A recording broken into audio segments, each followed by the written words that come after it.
I am unreasonably excited about this update.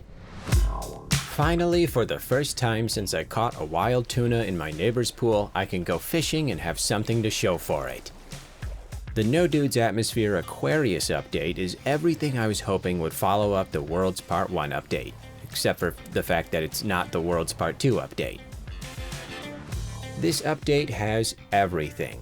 Fishing, different types of fish while fishing, an exo skiff boat for fishing, bait and lures for fishing, messages in bottles you can acquire while fishing, automatic fish traps if you can't fish as much as you want to, a new expedition focused on fishing, new fish cooking recipes, records for fishing, a deep sea diving suit for when fishing is not enough and you want to go straight to the source. It's almost too much. The moment I saw the trailer, I knew I had to try this out faster than my dog relocating a quesadilla into her tummy. To acquire these new additions, you gotta head over to the Anomaly and visit a few different stations. The automated trap can be found in the construction modules, the exo skiff can be purchased for your exosuit, and the fishing rig can be added to your multi-tool. As soon as you purchase the fishing rig, you'll gain access to the bait recipes. Now, compared to the typical fishing simulator, the time you need to wait is quite brief. You'll see the fish start circling seconds after you cast, and there's a very good chance of reeling one in every time.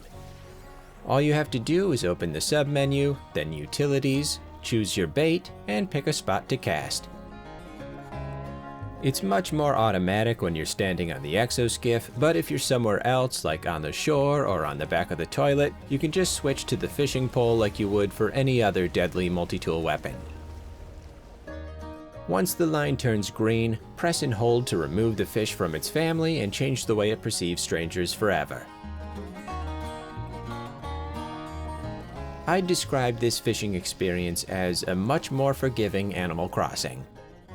Different planet types will give you different fish types and different chances for glorious catches. But even within each planet, using alternate baits and fishing either at night or during the day will drastically change what little fishies will head your way. You can also use random other types of food as bait, or not use any bait at all and find the most desperate self-destructive fish you can. I tried fishing on rocks, but I didn't catch a whole lot. There didn't seem to be a consistent, predictable pattern for what type of fish you'd get according to the type of planet you're on, but perhaps someone with more experience building Excel spreadsheets can figure that one out. The exo skiff was something I hoped for as soon as I saw the dynamic waves in the World's Part 1 update.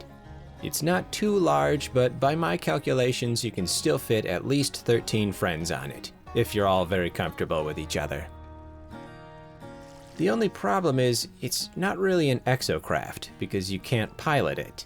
It just sorta sits there. Which begs the question of why not just land your ship or drive the Nomad across the water and stand on top of that. But I guess you wouldn't have that cool awning protecting you. I haven't yet found a message in a bottle, probably because no one knows how to write anymore, but I'm still holding out hope. The automated trap is really nice for the busy bees out there, and I assume this is not the norm, but the very first one I set down claimed an S-class golden jellyfish in the first 15 seconds.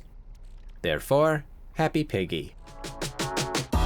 As one would hope, in VR it actually requires a flicking motion, but it must be restrained and gentle. I couldn't summon the exo skiff in VR for some reason, and hopefully that gets fixed because I would very much enjoy lounging out on it with my line in the water and a pink lemonade in the cup holder. I skipped the last expedition because it didn't seem like the rewards were worth it. Also, I was busy trying out a new kimchi recipe. But the enticing Lost Angler's rig and deep sea diving suit are more than enough incentive for me to start.